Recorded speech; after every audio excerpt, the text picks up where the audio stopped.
Good afternoon. Home is not a place you inhabit, it's the feelings you have when you're there, especially when your home is a distant star in the Twilight Zone.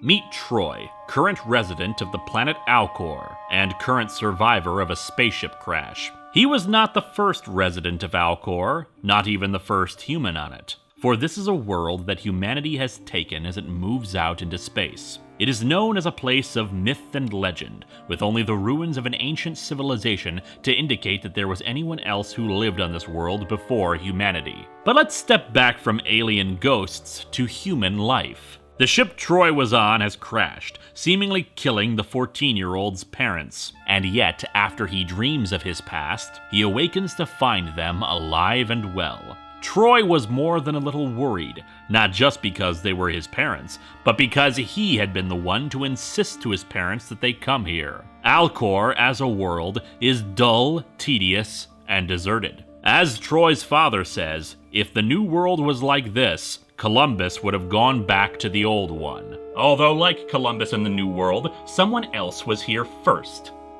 But this time, there was less pillaging and devastation, so that's a plus.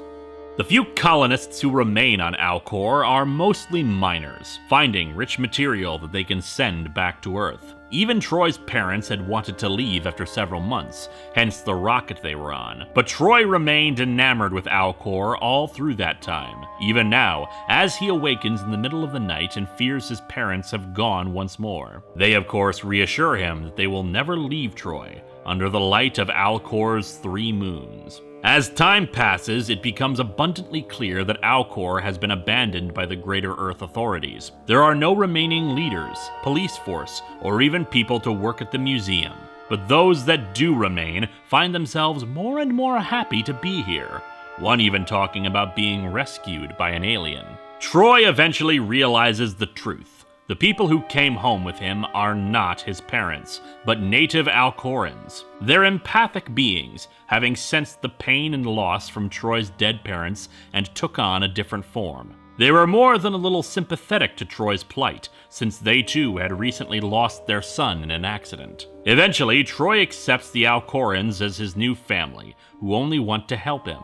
And so do the remaining colonists. Alcor becomes a thriving world once more, at least by those that wish to call it and its wonders home. Indeed, the mixture of 2 civilizations brings about a newer, better one, with tools, technology, and a game of poker among friends. What it means to be human has nothing at all to do with how we are born, and everything to do with who we are. A lesson in humanity from a planet located in the western spiral arm of the Twilight Zone.